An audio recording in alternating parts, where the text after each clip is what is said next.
ఒక లేఖన భాగాన్ని మనం చదువుకొని దేవుని వాక్యంలో ముందుకు వెళ్దాం. సామెతల గ్రంథం 31వ అధ్యాయము.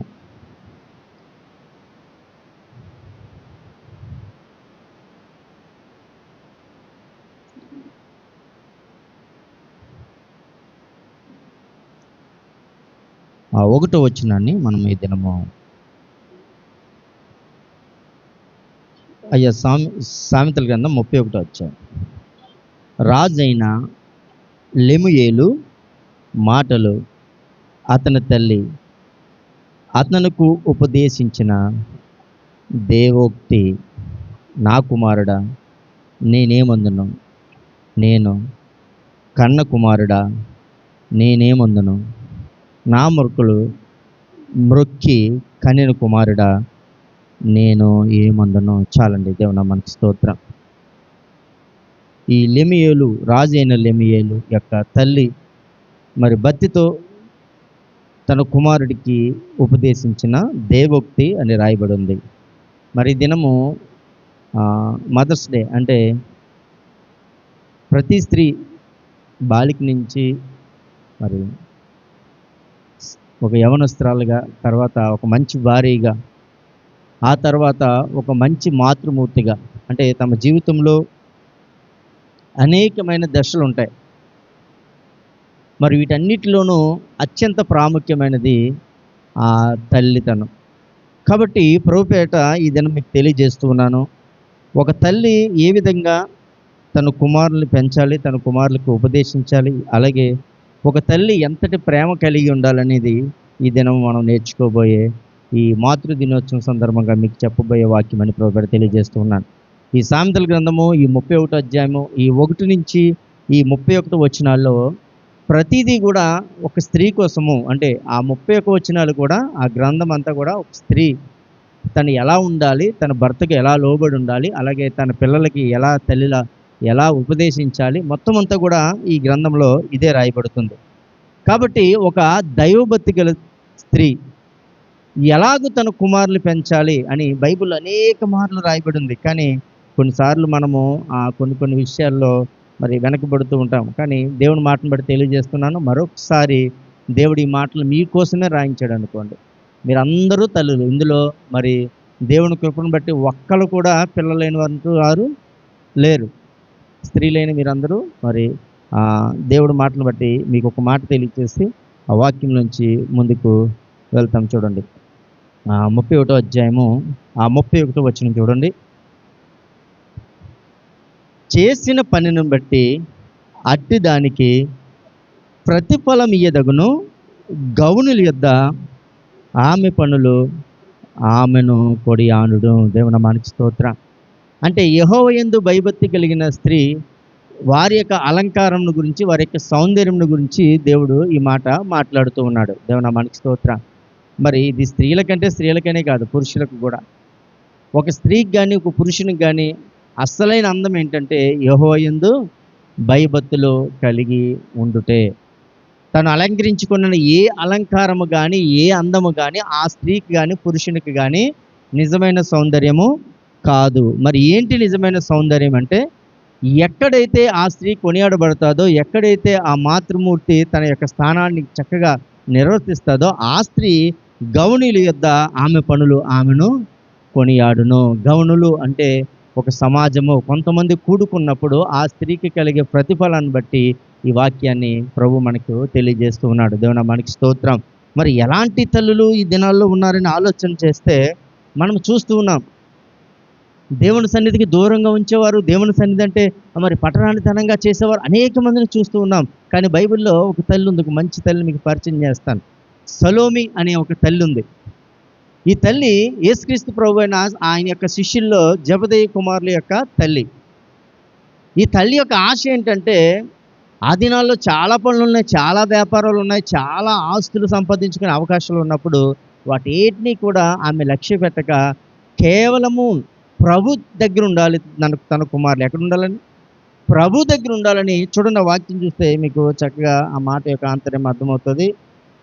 ఆ మత్తయి సువార్త 20వ అధ్యాయం. ఆ సలోమి యొక్క కోరిక మరి ఎంతగా ప్రభువుకు తన బిడ్డలను దగ్గర చేసిందో మత్తయి శుభవార్త 20 అధ్యాయము 21 వచ్చిన చూడండి. 20 వచ్చిన నుంచి. అప్పుడు జెబెదయి కుమారుల తల్లి తన కుమారులతో ఆయన యొద్దకు వచ్చి నమస్కారము చేసి ఒక మనవి చేయబోగా, జాగ్రత్తగా ఆలోచించే, ఇద్దరు కుమారులు వెంట పెట్టుకుని వచ్చింది. ఎక్కడికి వచ్చిందండి? ప్రభువైన యేసుక్రీస్తు వారి దగ్గరకు వచ్చి అక్కడ కోరుతూ ఉంది ఒక కోరిక. తన కుమారులకి గొప్ప ఉద్యోగం రావాలని, లేకపోతే గొప్ప పలుకుబడి రావాలని, మొత్తం లోకంలో తన కుమారులు గొప్పగా ఉండాలని కోరుకోవట్లేదు. ఏమని కోరుతుందంటే చూడండి, నీవేమి కోరుచున్నావని ఆయనను అడగగా, ఆయన అడిగాడట, నువ్వేమి కోరుచున్నావు, నువ్వేమి కావాలనుకుంటున్నావు, నీ కుమారులు తీసుకొచ్చావు కదా అని. చాలామంది లోకపరమైన కోరికలు కోరేవారు ఉన్నారు, కానీ అక్కడ మరి ఏం కోరుతుందో ఒకసారి చూడండి. అందుకామె, నీ రాజ్యమందు ఈ నా ఇద్దరు కుమారులు ఒకడు నీ కుడివైపుకును ఒకడు నీ ఎడమ వైపుకును కూర్చుండే సెలవుమని ఆయనతో అనేను. ఒకసారి చెప్పలు కొట్టండి. దేవుని నామానికి స్తోత్రం. హల్లెలూయా. ఇలాంటి తల్లిని చూసారండి? ఏం చెప్తుందట? ఒక కుమారుని ఎక్కడ కూర్చోబెట్టమంటుంది? కుడివైపు కూర్చోబెట్టుకో, ఒక కుమారుని ఎడమవైపు కూర్చోబెట్టుకో తండ్రి. అది వారికిని నాకును మా అందరికీ కూడా ధన్యకరం అని చెప్తుంది. దేవుని నామానికి స్తోత్రం. ఈ తల్లి కోసం విన్నారా మీరు? ఆ తల్లి పేరు సలోమి. దేవుని నామానికి స్తోత్రం. హల్లెలూయా. అంటే దేవుడికి ఎంత దగ్గరగా ఉండాలని ఆశపడుతుందండి? దేవుని మందిరం పక్కన పెడితే ఎంత దగ్గరగా ఉండాలని ఆశపడుతుంది? కుడివైపున ఒకరు, ఎడమవైపున ఒకరు. ఇంకా చాలామంది ఉన్నారు ఆయన దగ్గర శిష్యులు, కానీ వారందరికంటే వీళ్ళిద్దరూ కూడా దేవునికి మరింత దగ్గరగా ఉండాలన్నది మరి ఆ తల్లి యొక్క ఆశ అని ప్రభుపేట మీకు తెలియజేస్తూ ఉన్నాను. హల్లెలూయా. అంటే ఒక యెహోవా యందు భయభక్తులు కలిగిన స్త్రీ, భయభక్తులు కలిగిన మాతృమూర్తి తన పిల్లలను, లేకపోతే భయభక్తులు కలిగిన తండ్రి తన పిల్లలను ఎక్కడ ఉంచాలని ఆశపడాలండి? తండ్రికి కుడివైపున ఒకరు, ఎడమవైపున ఒకరు ఉండాలని ఆశపడాలి. ఏం ఆశించి ఆశపడ్డదో తెలియదు, కానీ చివరకు తన కుమారులు ఇద్దరు ప్రాణాలు పోయాయి. మనకు తెలుసు, తన శిష్యులుగా మారిన తన ఇద్దరు కుమారులు ప్రాణాలు పోయాయి. కానీ ఏమని ఆలోచించిందని ఆశపడితే, ప్రాణం పోయినా ప్రాణం ఉన్నా సరే ఎక్కడ ఉండాలి? దేవుని దగ్గర, దేవుని కుడి పార్శ్వమున కూర్చోవాలి. దేవుని ఎడమ పార్శ్వమున బిడ్డలు ఇద్దరు కూర్చోవాలని ఆశపడింది. కాబట్టి ప్రభుపేట మీకు తెలియజేస్తున్నాను, ఈ లోకంలో చాలా సంపాదించవచ్చు, చాలా అవకాశాలు ఉన్నాయి. ఏమండి? ఏది తప్పు కాదు, కానీ దేవుని యందు భయభక్తులు కలిగి ఉండుట మన కుటుంబాలకు ఆశీర్వాదకరము. ఇది ఎవరి వల్ల సాధ్యం అంటే ఒక కన్న తండ్రి వల్లనే. ఏమంటే తండ్రి మాటలు వినే పిల్లలు ఈ రోజుల్లో ఎక్కడా లేరు. మీరు జ్ఞాపకం చేసుకోండి. ఎందుకంటే కొంతమంది తల్లులు కూడా అలాగ పెంచుతున్నారు. తండ్రి మాటకి ఏమాత్రం కూడా విలువ లేదు. తండ్రి మాటను వారు లక్ష్య పెట్టరు. అది ఎవరి మాట వింటున్నారు? తల్లి మాటే వింటున్నారు. కాబట్టి ఈ సంపూర్ణమైన బాధ్యత దేవుడు ఎవరికి అప్పచెప్పాడట? ఎవరికి అప్పచెప్పాడండి? మరి అక్కడ జెబెదయి అన్న ఆయన ఎవరు ఉన్నాడు కదా, మరి ఎవరు వచ్చి అప్పచెప్తున్నారు? ఎవరి పెంపకంలో ఆ పిల్లలు భయభక్తులు కలిగి ఉండాలని ఆ తల్లి ఆశపడుతుందని ఆలోచన చేస్తే, ఒక తల్లిని దేవుడు అలా చేశాడు. మీకు తెలుసా, ఒక మంచి మాట ఉందండి బైబిల్లో, ఒకని తల్లి వారిని ఆదరించినట్లు నేను వారిని, అంటే తల్లి ప్రేమను ఎంత గొప్పగా చెప్పాడు చూడండి దేవుడు. నాకు ఈ మాట చదివినప్పుడు నేను చాలాసార్లు విన్నాను, కానీ మనకు తెలియని మాట ఏం కాదు అది. అవునండి? ఒకని తల్లి వారిని ఆదరించినట్లు నేను వారిని ఆదరిస్తాను. అసలు యాక్చువల్గా తండ్రి అంటే మన పరమ తండ్రి ప్రేమను మించిన ప్రేమ ఇంకోటి లేదు, కానీ దాన్ని కూడా డామినేట్ చేస్తుంది. అంటే ఏంటిది? తల్లి ప్రేమ. దేవుని నామానికి స్తోత్రం. హల్లెలూయా. ఒక్కొక్క సమయంలో పాపం చేసిన వారిని దేవుడు ఒక్కొక్క సమయం విడిచిపెడతాడేమో, కానీ తల్లి విడిచిపెట్టదు. ఆ కుమారుడు ఎంత పాపిష్టైనను, ఎంత మరి ఎలాంటి పరిస్థితిలో ఉన్నాను, తల్లికి ఎప్పుడు కూడా క్షమించే మనసే. దేవుని నామానికి స్తోత్రం. అందుకు ప్రభు ఏమన్నాడంటే, ఒకని తల్లి వారిని ఆదరించినట్లు నేను వారిని ఆదరిస్తాను. అంటే తల్లికి మించిన ప్రేమ ఎక్కడా కూడా లేదు. కాబట్టి తల్లులైన మీరందరూ కూడా మీ బిడ్డలను దేవుడి పక్షాన పెంచండి. మీరెంత భయభక్తులు కలిగి ఉంటే మీ కుమారులు కుమార్తెలు అంత భయభక్తులు కలిగి ఉంటారు. అవునా కాదండి? అవునా కాదు? మార్గదర్శులు ఎవరు? ఇప్పుడు ప్రతి కుటుంబంలో తల్లి ప్రతి కుటుంబంలో తండ్రి. ప్రథమ స్థానం మాత్రమే దేవుడు తల్లికి ఇచ్చాడని ప్రభుపేట మీకు తెలియజేస్తూ ఉన్నాను. హల్లెలూయా. ఈ రోజుల్లో దేవుని సన్నిధానానికి ఇచ్చేసి, దేవుని సన్నిధానంలో పెట్టి, దేవుని సన్నిధానంలో పేరు పెట్టిన వారిని కూడా లోకానుసారంగా నడిపించేస్తున్నారు చాలామంది. ఏమండి? కానీ దేవుడు అటువంటి స్త్రీలను కొనియాడట్లేదు. అటువంటి స్త్రీలు గౌన్ల యొద్ద ఏమని పేరు తెచ్చుకుంటారట? భయభక్తులు లేని వారిగా తెచ్చుకుంటారు. కాబట్టి ప్రభుపేట మీకు తెలియజేస్తూ ఉన్నాను ప్రియులారా. దేవుని నామానికి స్తోత్రం. రెండవది, ప్రార్థనా శక్తి గల తల్లులుగా మీరు బిడ్డల్ని పెంచాలి. మీరు ఉండాలి. మీ ప్రార్థనా సమయం ఎంతో మీరు జ్ఞాపకం చేసుకొని మీ కుటుంబాల్లో. ఒక కుటుంబం కట్టబడాలంటే కావాల్సింది ఏంటి చెప్పండి? ఎవరికి తెలుసు ఈ మాట? అందరికీ తెలుసు. ఎంతమంది పాటిస్తారు? ఎంతమంది పాటిస్తారండి? తన కుటుంబం కోసమో పిల్లల కోసమో కన్నీటితో ప్రార్థించే తల్లి ఆ కుటుంబంలో గొప్ప కవచంగా ఉంటుందట. మరలా చప్పలు కొట్టండి. దేవుని నామానికి స్తోత్రం. ఇప్పుడు కవచం ఎవరు చెప్పండి? ఎవరు? ప్రార్థించే తల్లి. దేవుని నామానికి స్తోత్రం. అందరు తల్లులు కాదు. ఏ తల్లి అయితే ప్రార్థిస్తుందో తన కుటుంబానికి ఒక కవచం ఏర్పాటు చేసుకుంటారు. మనం అనుకుంటాం పిల్లలకి బహుమానాలు అత్యధికంగా ఇవ్వాలని. అత్యధికంగా ఇవ్వాలంటే మన తాహతుకు మించి, మన అంతస్తుకు మించి చాలా గొప్పగా ఇవ్వాలని ఆశపడతాం. కానీ అదేది కూడా మన పిల్లలకు ఒక విధమైన రక్షణ కాదు. తెలుసు మనకి. వైజాగ్లో మొన్న మహారాణిపేట అని ఒక పేట ఉంటుంది. ఆ కుమారుడు ఆ తల్లి దగ్గరికి వచ్చి ఏదో బండి ఉంది, R15 ఏదో బండి ఉంది, యమహా 3 లక్షలు ఎంతో బండి. ఆ తండ్రి ఆటో డ్రైవర్. ఆ కుమారుడి కంటే తల్లి ఎక్కువ పట్టిందంట. నా కుమారుడు ఆ బండి కొనకపోతే చచ్చిపోతాను అంటున్నాడు. చచ్చిపోమంటావా బండి కొనిస్తావా అన్నాడు. తనకున్న ఆటో తాకట్టు అమ్మేసి ఆ బండి కొనిచ్చాడు. కొనిచ్చి బండి పెట్టుకుని ఫ్రెండ్స్ని కలిసి వస్తున్నాను అలాగే వెళ్ళి అలాగే పోయాడంతే. దేవుని నామానికి స్తోత్రం. హల్లెలూయా. కుమారుణ్ణి గద్దించవలసిన తల్లి కుమారుణ్ణి ఆపవలసిన తల్లి కుమారుడి కంటే ఎక్కువగా, అంటే ఇప్పుడు ఏదో ఇవ్వాలని తనకున్న రక్షణ కవచాన్ని ఎవరు తీసేశారు? ఇప్పుడు ఆ తల్లి తీసేసింది. స్పాట్లో ఆ కుర్రాడు ప్రాణాలు పోయాయి. ఆ తండ్రి గుండెలు బాదుకుంటూ ఏడుస్తున్నాడు. బండి కొనుక్కపోతే చచ్చిపోతానన్నాడు. బండి కొనుక్కపోతే నా భార్య చచ్చిపోతానన్నాడు. కానీ కొనిచ్చినా సరే ఏమాత్రమూ ప్రతిఫలం లేదని. కాబట్టి ప్రభువుని మీకు తెలియజేస్తున్నాను, జరుగుతున్న ప్రతి పరిస్థితికి కారణం ఎవరంటే తల్లిదండ్రులే పిల్లల పట్ల. దేవుడు అస్తమాను తను ఉండలేక ఎవరిని పెట్టాడటండి? తల్లిని తండ్రిని పెట్టి వారికి ఏం కలగజేశాడట? ఏం కలగజేశాడు? తండ్రి ప్రేమ తల్లి ప్రేమ కలగజేశాడు. హల్లెలూయా. లేకపోతే మనకి ఆ ప్రేమ లేకపోతే మన పిల్లల్ని చూస్తామండి. కొంతమంది కసాయిలు ఉంటారు లోకంలో, వారికి ఎవరి మీద ప్రేమ ఉండదు. వారు చూస్తారా? చూడరు. మనకి ఎందుకు చూస్తున్నామంటే మనకి తల్లి ప్రేమ తండ్రి ప్రేమను దేవుడు మన బిడ్డల పట్ల పెట్టాడు. కాబట్టి ఒక మంచి ప్రార్థనా శక్తి గల తల్లులుగా మీరుంటే మీ కుటుంబాలకు అదే కవచం.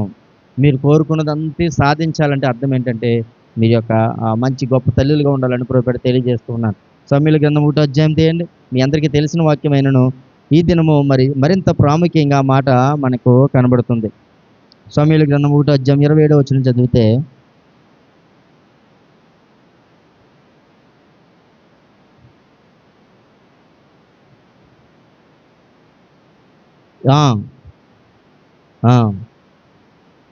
చూడండి 26వ వచనం చదవమ్మా. నా ఏలినవాడా, నా ఏలిన వాని ప్రాణముతోడు నీ యొద్ద నిలిచి యెహోవాను ప్రార్థన చేసిన స్త్రీని నేనే. దేవుని నామానికి స్తోత్రం. హల్లెలూయా. ఎలా చెప్పుకుంటుందో చూడండి సాక్ష్యం, ఎంత గొప్పగా తన ప్రార్థన గురించి దేవునికి తెలియజేస్తుందో.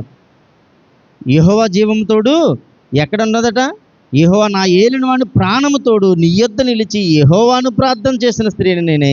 ఈ బిడ్డను దయచేయమని యెహోవాతో నేను చేసిన మనవిని ఆయన నాకు అనుగ్రహించిన కాబట్టి నేను ఆ బిడ్డను యెహోవాకు ప్రతిష్ఠించుచున్నాను. దేవుని నామానికి స్తోత్రం. ఎప్పుడైతే గొప్ప ప్రార్థన ఏం చేసిందంటే ఆ కుమారుణ్ణి దేవుని యందు ఎలాంటి ప్రతిష్టాపన అయింది ఆ కుమారుడికి? ఎలా అయిపోయాడండి కుమారుడు? 3 గొప్ప పదవులు, లోకంలోనే లేని 3 గొప్ప పదవులు. దేవుని నామానికి స్తోత్రం. ఒకటి న్యాయాధిపతి, రెండోది ప్రవక్త, మూడోది యాజకుడు. దేవుని నామానికి స్తోత్రం. హల్లెలూయా. మొన్న ఒక ఆయన వాక్యం చెప్తూ ఒక చోట ప్రార్థనకి వెళ్ళాడు. ఆ ప్రార్థనలో తెలిసిన విషయాలని ఒక్కొక్కసారి కొంతమంది చెప్తుంటే కొత్తగా ఉంటే అదే నిజాన్ని మనం గ్రహించలేం. ఒక వ్యక్తి అంట, ఇప్పుడు ఈ వార్డు కౌన్సిలర్ ఉన్నాడు, ఎక్కడి వరకు అతని పరిధి? ఈ వార్డు వరకునే. లేకపోతే మండల ప్రెసిడెంట్ ఉన్నాడు, ఎక్కడి వరకుని? ఈ మండలం వరకే. ఒక జిల్లా కలెక్టర్ ఉన్నాడు, ఎక్కడి వరకు అతని అధికారం? పక్క జిల్లాకి వెళ్ళి నిన్న కలెక్టర్ అంటే అతని అధికారాన్ని ఎవరు కూడా ఒప్పుకోరు, కలెక్టరే. ఒక సీఎం ఉన్నాడు, ఎంతవరకుని? ఒక రాష్ట్రం వరకు. ఒక పిఎం ఉన్నాడు, ప్రధానమంత్రి, ఎంతవరకుని? ఆ దేశం వరకునే. కానీ ప్రపంచానికి వెళ్తే అతను ఎక్కడ కూడా ఎందు మాత్రము ఉపయోగపడ్డు. కానీ ఒక సేవకుడట, ఒక సేవకుడికంట పరిమితి లేదంట. గట్టిగా చెప్పలు కొట్టండి. దేవుని నామానికి స్తోత్రం. హల్లెలూయా. ఒక దేశమని లేదు, ఒక రాష్ట్రమని లేదు, ఒక ప్రాంతమని లేదు, ఎక్కడ లేదు. ఎక్కడికి వెళ్ళినా సేవకుడు అని పిలుస్తారు. మరలా చెప్పలు కొట్టండి. దేవుని నామానికి స్తోత్రం. హల్లెలూయా. ఆ దినాల్లో అటువంటి గొప్ప స్థితిని ఆ తల్లి ప్రార్థన ద్వారా ఎవరికి ఇచ్చింది? సమూయేలుకి ఇచ్చింది. ప్రపంచంలో ఎవడైనా సరే సమూయేలు ఎద్దకు రావాల్సిందే. దేనికి? న్యాయం కోసం. న్యాయాధిపతిగా ఉన్నాడు. ప్రపంచంలో ఎవడైనా సరే సమూయేలు ఎద్దకు రావాల్సిందే. సమూయేలు ప్రవక్తగా ఉన్నాడు, తన మాట నెరవేరుస్తాడు దేవుడు. ప్రపంచంలో ఎవడైనా సరే సమూయేలు ఎద్దకు రావాల్సిందే. ఎందుకంటే సమూయేలే వాక్యం చెప్పువాడు. దేవుని నామానికి స్తోత్రం. ఇలాంటి 3 మంచి గొప్ప పదవుల్ని వచ్చేయంటే దేని వల్ల వచ్చేప్పుడు? ఒక తల్లి గొప్ప ప్రార్థన వల్ల. మనము, మీరే కాదు, నేను, మా అమ్మాయి ఏమవుతుందంటే నేను డాక్టర్ అవుతుంది అంటాను. దేవుని నామానికి స్తోత్రం. ఇది ఏ పరమైన ఆశ? ఇది లోకపరమైన ఆశ. దేవుని నామానికి స్తోత్రం. హల్లెలూయా. మీరేమవ్వాలంటే మీకు ఉన్న విధానాలు బట్టి మీరు చెప్తారు. ఎవరైనా ఒక్కరైనా సరే సేవకుడు అవ్వాలి, సేవకుడు అవ్వాలని మనము చెప్పుకుంటామా? అంటే ఆ పదవి మనకి ఎలా కనిపిస్తుంది అంటే చాలా చిన్న పదవి. ఎందుకంటే ముందుగా అనుభవిస్తున్న రీతులను బట్టి, అనుభవిస్తున్న పరిస్థితులను బట్టి ఆ పదవికి ఈ రోజుల్లో ఏమి లేదంట, విలువ లేకుండా అయిపోయింది. దేవుని నామానికి స్తోత్రం. హల్లెలూయా. అంటే మనం చూస్తున్నాం కదా, మనమే పెడుతున్నాం కదా. ఆ బాధ నా కొడుకు పడాలని, నా కూతురు పడాలని మనం ఏం చేస్తామంటే వారిని తప్పించేస్తూ ఉన్నాం. కానీ ఒక మంచి ప్రార్థన పరాయణ స్త్రీ మొదట, తర్వాత ఏదైనా ఉండమండి లోకంలో, మొదట ఒక మంచి ఎలా ఉండాలట? దేవుని పనిచేసే గొప్ప వ్యక్తిగా ఎదగాలంటే అది కేవలము ఒక తల్లి వలన, తండ్రి వలన మాత్రమే అవుతుంది. దేవుని నామానికి స్తోత్రం. మొదటిది భయభక్తులు కలిగిన తల్లి, భయభక్తులు కలిగిన తల్లి. రెండవది ప్రార్థించే తల్లి. మూడవది ప్రేమ వాత్సల్యము చూపే తల్లి. దేవుని నామానికి స్తోత్రం. హల్లెలూయా. ఎలాంటి ప్రేమ చూపిస్తుందట? యెషయా గ్రంథం 66వ అధ్యాయం, ఇందాక చెప్పిన మాట అక్కడ మనకు కనబడుతుంది. 66వ అధ్యాయం, యెషయా గ్రంథం 66వ అధ్యాయం 13వ వచనంలో, లాస్ట్ చివరి అధ్యాయం, ఒకని తల్లి వానిని ఆదరించినట్లు నేను మిమ్మును ఆదరించను. తల్లి ప్రేమ అని దేవుని ప్రేమకు ప్రతిరూపము. అటువంటి గొప్ప ప్రేమకు ఎవడో దేనికి లొంగడు. కానీ దేనికి లొంగుతాడు చెప్పండి? దేనికి లొంగుతాడు? తల్లి ప్రేమకే లొంగుతారు ఎవరైనా సరే. ఈ ప్రేమను దేవుడు మన పట్ల ఎలా పెట్టాడని ఆలోచన చేస్తే, అంటే తండ్రులనేం తక్కువ చేయట్లేదు, కానీ తండ్రి మాటిన కొడుకులు కానీ, తండ్రి మాటిన కూతురు కానీ ఈ లోకంలో చాలా తక్కువగా ఉన్నారు. ఏమండి? ఆ ఫస్ట్ ప్లేస్ తల్లిలోనే ఉంది. కాబట్టి తన ప్రేమతోనూ తన వాత్సల్యముతోనూ ఎటువంటి వారినైనా మార్చగలిగిన స్థితి ఇప్పుడు ఎవరి దగ్గర ఉంది? తల్లి దగ్గరే ఉంది. కాబట్టి మాతృ దినోత్సవం సందర్భంగా మీకు తెలియజేస్తున్న మాట ఏంటంటే, ఎప్పుడు సంతోషం వస్తుంది చెప్పండి మీకు? తల్లి అయిన వెంటనే సంతోషం వస్తుందా? మంచి పద్యం ఉండేది, నేను మర్చిపోయాను, కానీ అదేదో పద్యం ఉండేదండి, దాని పేరు కుమారుడు పుట్టగానే సంతోషం కాదు కానీ ఏదో మంచి పద్యం ఉండేది, వినురా వేమ అని చివరిన. కాబట్టి ఎప్పుడు మంచి తల్లి అనిపించుకుంటుంది? ఏమండి? ఒక తల్లి తన కుమార్తెను ఏమండి ఒక మంచి పేరు తెచ్చేవారుగా, గౌనుల యొద్ద ప్రశంసించే వారికి పెంచినప్పుడే ఆ తల్లికి కానీ ఆ తండ్రికి కానీ పేరు. దేవుని నామానికి స్తోత్రం. హల్లెలూయా. హల్లెలూయా. కాబట్టి ఒకవేళ పిల్లలు తప్పు చేసినా కష్టాల్లో ఉన్న వారిని ప్రేమించి క్షమించి తన ప్రేమతో మార్చుకోగలిగింది తల్లి ఒకటైన ప్రభు పేరు తెలియజేస్తూ ఉన్నాను. జ్ఞానంతో కూడిన బోధ చేయాలటండి ఎవరు? తల్లి. దేవుని నామానికి స్తోత్రం. హల్లెలూయా. దేంతో కూడిన బోధ చేయాలి? జ్ఞానంతో కూడిన బోధ. ఈ రోజుల్లో ఉందా మన దగ్గర జ్ఞానంతో కూడిన బోధ? ఏ బోధ చేస్తున్నామండి మన పిల్లలకి మనం? ఏమండి? చిన్నతనం నుంచి దేవుని వాక్యాన్ని క్రమముగా నేర్పించే బోధ. మీరు మోకాలు వేస్తే మీ పిల్లలు వచ్చి మోకాలు వేస్తున్నారా? మీరు దేవుని పాట పాడుతుంటే మీ పిల్లలు వచ్చి మీతో స్వరాలు కలుపుతున్నారా? ఇదేమీ లేదంటే అర్థం ఏంటంటే ఏంటని అర్థం? క్రమం తప్పకుండా జ్ఞానంతో బోధించే బోధ ఈ దినాల్లో మన దగ్గర లేదు. మన మాటని వ్యతిరేకించే వారే ఉన్నారు. అంటే అర్థం ఏంటంటే వారు ఎవరిది తప్పు కాదండి. మొక్కని ఎలా పెంచితే మొక్క అలాగే పెరుగుతుంది. దేవుని నామానికి స్తోత్రం. హల్లెలూయా. కాబట్టి మన జీవితాల్లో మనము చాలా జాగ్రత్తగా ఉండాలి. చూడండి, ఒక మంచి మాట ఉంది సామెతల గ్రంథంలో ఈ మాట కోసం. ఆ 31 అధ్యాయం 26 వచనం చూడండి. సామెతల గ్రంథం 31:26లో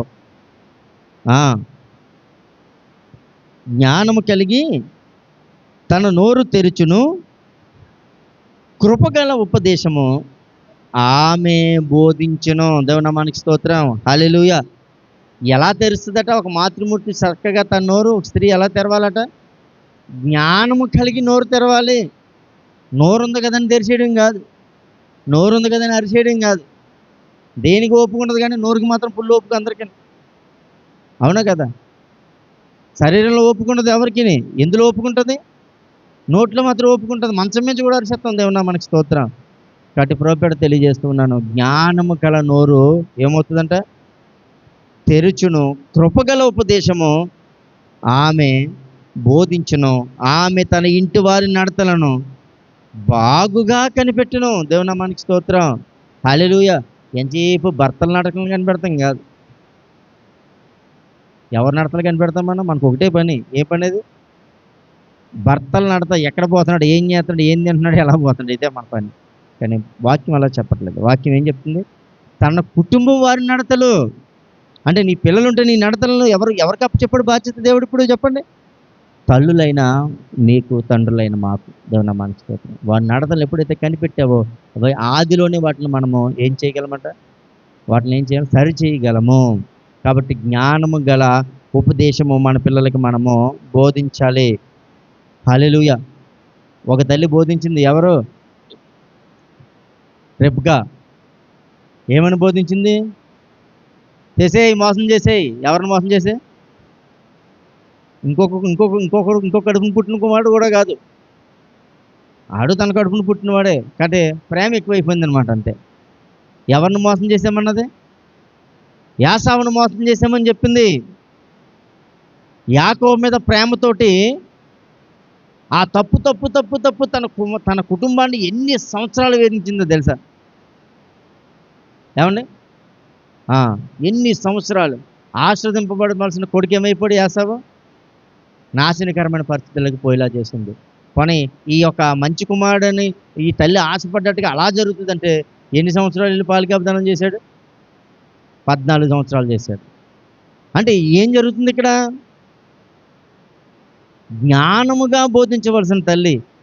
మళ్ళీ ఆ బైబిల్లోనే బెస్ట్ పేరు ఎవరు?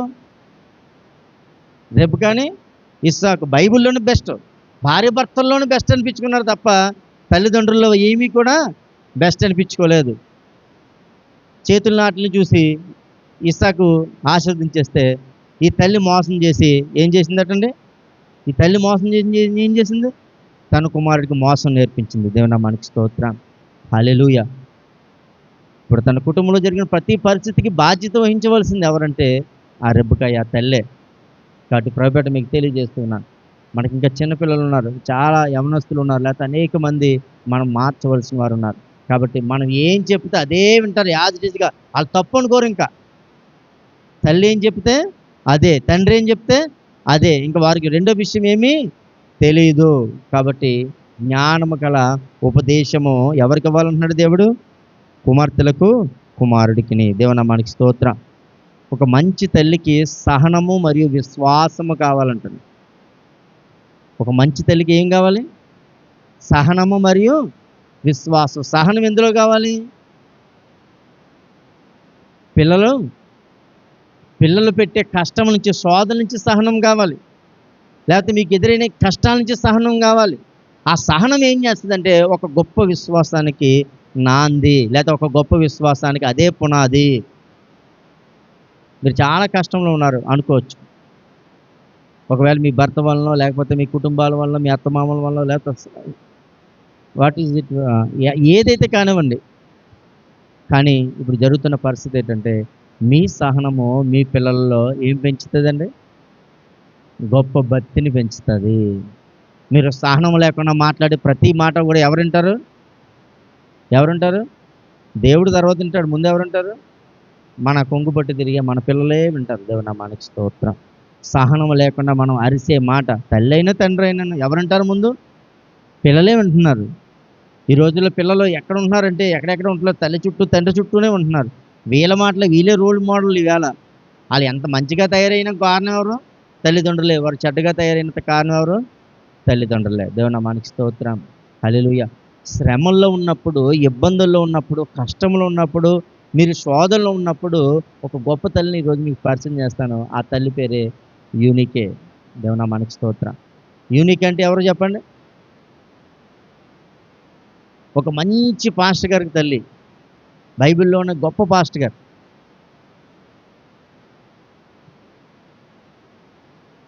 చూడండి, తిమోతికి రాసిన పత్రిక, ఈసారి అర్థమవుతుంది ఎవరో. 2 తిమోతి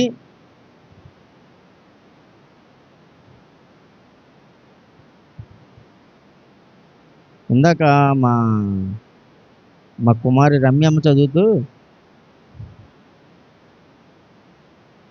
2 తిమోతికి రాసిన పత్రిక అంటుంది. నేను ఒక్కొక్కసారి అలాగంటాను. తిమోతిలు ఇద్దరు లేరు, ఒకరే ఉన్నారు.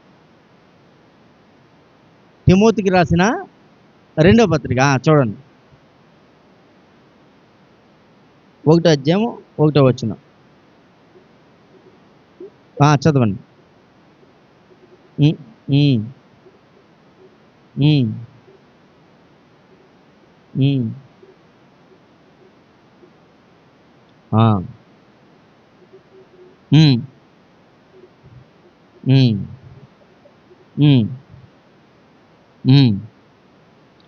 చూడండి, నా ప్రార్థన యందు ఎడతెగక నిన్ను జ్ఞాపకము చేర్చుకొనుచు నీ కన్నీళ్లను తలుచుకొని నాకు సంపూర్ణ ఆనందము కలుగుటకై నిన్ను చూడవలనని రేయింబగళ్ళు అపేక్షించుచు నీ అందున్న నిష్కపటమైన విశ్వాసమును జ్ఞాపకం చేసుకొని నా పితరాచార ప్రకారము నిర్మలమైన మనస్సాక్షితో నేను సేవించుచున్న దేవుని ఎడల కృతజ్ఞుడినై ఉన్నాను.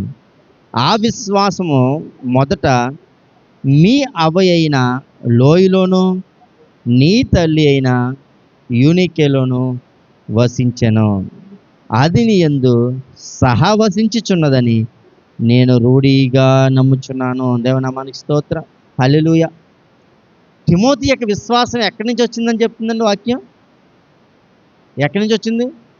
వాళ్ళ అమ్మమ్మ గారు ఉన్నారు, ఆమె పేరేం పేరు? లోయి. అలాగే వారి తల్లి గారు ఉన్నారు, తల్లి పేరు ఏం పేరు? యూనికే. వీరిద్దరిలోనూ ఉన్న విశ్వాసము అక్కడి నుంచి నీకు వచ్చిందని చెప్పి పౌలు గారు తిమోతికి చెప్తూ ఉన్నాడు. దేవనామానికి స్తోత్రం. హల్లెలూయా. తిమోతి యొక్క జీవితము మరి మీలో ఎవరికి తెలుసో తెలియదు కానీ చాలా కష్టాలు, ఇబ్బందులు. తనకు భర్త లేడు. ఎవరికి? యూనికేకి భర్త లేడు. ఆ తల్లికి, వాళ్ళ అమ్మమ్మకి కూడా ఎటువంటి ఆధారం లేదు. చాలా కష్టాలు, శోధనలు అనిపించి అయినను సరే తమకు పుట్టిన కుమారుణ్ణి విశ్వాసంలో పెంచారంట. ఆ విశ్వాసం ఎలా వచ్చింది? సహనంతో వచ్చింది. దేవునామానికి స్తోత్రం. అంటే సహించుకునే మనసు ద్వారా వచ్చిందనమాట. ముందు ఒక విశ్వాసం ఎలా వస్తుంది చెప్పండి? ఒక వ్యక్తికి సహించుకుంటేనే కదా విశ్వాసం వస్తుంది. అంటే దానికి నిలబడే తత్వం. ఆ శోధనలు సహించుకొని ఆ బాధలను తట్టుకొని నిలబడగలిగితేనే విశ్వాసం. లేకపోతే ఏమవుద్దు? ఆ విశ్వాసంలో జారిపోతారు.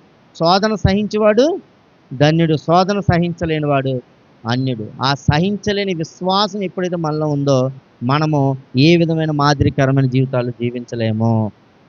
ఇప్పుడు ఒక మంచి బైబిల్లోనే బెస్ట్ పాస్టర్ గారు అని చెప్తున్న వ్యక్తి తన యొక్క జీవితంలో ఎన్ని కష్టాలున్నా, ఎన్ని శోధనలున్నా ఏమి నేర్చుకున్నాడంటే తల్లి దగ్గర నుంచి విశ్వాసం ఎలా ఉండాలి, కష్టాల్లో ఇబ్బందుల్లో ఎంత సహనంగా ఉండాలని నేర్చుకున్నాడు. దీనికి ప్రధానమైన కారణం ఎవరు ఇప్పుడు? ఎవరండి ప్రధానమైన కారణం? తన అమ్మమ్మ అయిన లోయి, తన తల్లి అయిన యూనికే. దేవుని మన స్తోత్రం. ఇప్పుడు ఏమైందంటే మొత్తం కొత్త నిబంధనలో కల్లా ది బెస్ట్ పాస్టర్ గారు, సేవకుడిగా తిమోతి అంత ప్రశంసలు పొందుకోవడానికి పౌలు గారే సాక్ష్యం చెప్తున్నాడు. ఆ విశ్వాసము వారి నుంచి నీకు వచ్చిందని నేను రూఢీగా నమ్ముచున్నాను. రూఢి అంటే అర్థం ఏంటి? బల్లగుద్ది, స్టాంప్ అనమాట. ఇంకా అది నీలో ఉన్న విశ్వాసం కదా, వారి దగ్గర నుంచి వచ్చిన విశ్వాసమే నిన్ను బలపరిచిందని నేను నమ్ముచున్నానని చెప్తున్నా. అంటే ఒక తల్లి యొక్క సహనము, విశ్వాసము ఒక కుమారుని ఎంత స్థాయిలో నిలబెట్టిందో చూడండి. దేవుని నామానికి స్తోత్రం. హల్లెలూయా. ఇప్పుడు మన పిల్లల్ని పాస్టమ్మలను చేయమని కాదు, ఏదైతే మీరు అనుకున్నారో జరగాలంటే మీలో ముందు సహనం కావాలి. ఒక భర్త తిడతా ఉన్నాడు, ఆ భర్తకి 2 రెట్లు నువ్వు తిడతాం కాదు. మీ అత్తగారు మీ ఇంట్లో ఏదో పరిస్థితి నిన్ను వేధించేస్తున్నా, ఆ వేదనకు తట్టుకోలేక 10 మాటలు అంటాం కాదు. ఆ మాటలు ఇప్పుడు ఎవరు చూస్తున్నారు? నీ పిల్లలు చూస్తున్నారు. చూసి వీళ్ళు ఏం చేస్తారు? వాళ్ళు 1కి నువ్వు 10 అంటే 1కి 20 అంటున్నారు. దేవుని నామానికి స్తోత్రం. అప్పుడు ఏమవుతుంది?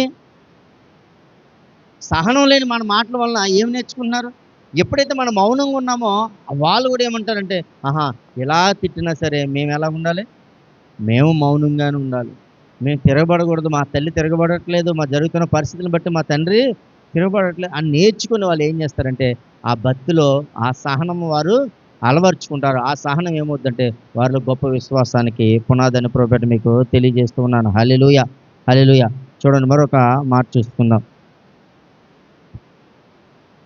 సామెతల గ్రంథం 31 అధ్యాయం 27 వచనం చదవండి.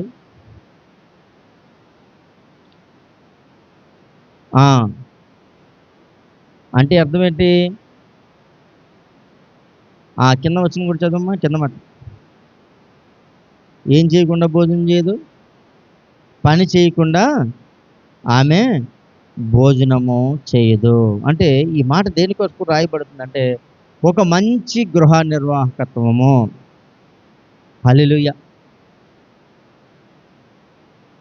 తల్లి 11 గంటలు వేస్తే పిల్లలు ఎన్ని గంటలు వేస్తారు? ఎన్ని గంటలు వేస్తారండి? 3 గంటలు ఇస్తాను అనుకుంటాను నేనైతే. తల్లి కంటే 3 గంటల వెనకాల ఇస్తారు పిల్లలు. దేవుని నామానికి స్తోత్రం. అంటే పని చేయకుండా ఆమె భోజనం చేయదంట. లోకపరమైన భోజనం కోసం రాయబడిన మాట కాదు ఇది. దేవుని నామానికి స్తోత్రం. హల్లెలూయా. ఒక మంచి గృహ నిర్వాహకత్వము అంటే ఒక మాదిరికరమైన జీవితం లేని తల్లి తన పిల్లలకి ఏమీ కూడా నేర్పించలేదు. అలాగే తండ్రి కూడా ఒక మంచి బాధ్యత లేని తండ్రి తన పిల్లలకి ఏమి నేర్పిస్తాడు? ఏ బాధ్యతను బట్టి తన పిల్లలు చూస్తారు? నువ్వు అంటాడు అంతే. దేవుని నామానికి స్తోత్రం. హల్లెలూయా. కాబట్టి ప్రభువుపేట మీకు తెలియజేస్తున్నాను, ఒక మంచి గృహ నిర్వాహకత్వం మనకి కావాలి. ఎక్కడి నుంచి వస్తుందండి ఇది? కష్టపడే తత్వము. కష్టపడే తత్వం అంటే మీరేం ఉద్యోగాలకు వెళ్ళక్కర్లేదు, ఊళ్ళో వెళ్ళక్కర్లేదు. కానీ మీకు అప్పచెప్పిన బాధ్యతను మీరు సమర్థవంతంగా నిర్వహిస్తున్నారా లేదా ఆలోచన చేసుకోండి. పిల్లలతో ఇసుకుపోయి, లేకపోతే వాళ్ళతో ఇసుకుపోయి, వాళ్ళని కొట్టి తిట్టి మనకున్న బతిని పాడు చేసుకొని, లేకపోతే ఏదేదో చేస్తున్నాం. కానీ ఒక మంచి గృహ నిర్వాహకత్వము మనలో కావాలి. తల్లిదండ్రులు మనలో కూడా ఉండాలి. అప్పుడు ఏం చేస్తారంటే మన పిల్లలు, మనం ఎంత కష్టపడుతున్నామో మన పిల్లలు తెలుస్తుంది. మనం ఎంత పడుకుంటున్నామో పిల్లలు తెలుస్తుంది. మనం ఎలా ఉన్నామన్నది ఎవరు తెలుస్తుందండి? పిల్లలకు తప్పనిసరిగా తెలుస్తుంది. కాబట్టి వారు ఇంకా భక్తిలో పెంచడానికి మరి సోమరితనం విడిచి చిన్నప్పటి నుంచి పనికి పంపించరు, పిల్లల్ని స్కూల్కి పంపించరు, ఎక్కడికి పంపించరు. పెద్ద దీని తర్వాత మాత్రం ప్రయోజకుడు అయిపోవాలంటే ఎక్కడైపోతాడండి? మంచి గృహ నిర్వాహకత్వం అంటే అర్థం ఏంటి? ఆ గృహాన్ని అన్ని విధాలుగాను, అంటే ఆర్థికంగాను, ఆత్మీయంగాను, అన్ని విధాలుగా ఆరోగ్యంగాను పెంచవలసిన బాధ్యత ఎవరిది? ఒక తల్లిది, ఒక తండ్రిది. జ్ఞాపకం చేసుకోండి. ఇది మనమేమి సొంత మాటలు కాదు, ఇవన్నీ కూడా బైబిల్లోంచి వచ్చిన మరి నమ్మకమైన వచనాలని ప్రకటన మీకు తెలియజేస్తూ ఉన్నాను. హల్లెలూయా. కాబట్టి పిల్లలు కష్టపడిపోతారు అనుకోకండి. చిన్నప్పటి నుంచి వారిని ముంత తెమ్మని, చెంబు తెమ్మని, మంచిని పట్టమని అది చెప్పినా కష్టపడిపోతారు అనుకోకండి. ఏది కూడా నేర్పించకపోతే వారు పెద్ద అయిన తర్వాత మనము అవకాశాన్ని దశలో మనల్ని అసలు పట్టించుకో. కాబట్టి ప్రభుపేట మీకు తెలియజేస్తున్నాం. చివరి మాట చూసుకుని వాక్యం ముగించుకున్నాం. సామెతల గ్రంథం 14 అధ్యాయం 1 వచనం చూడండి. 14 అధ్యాయం 1వ వచనం.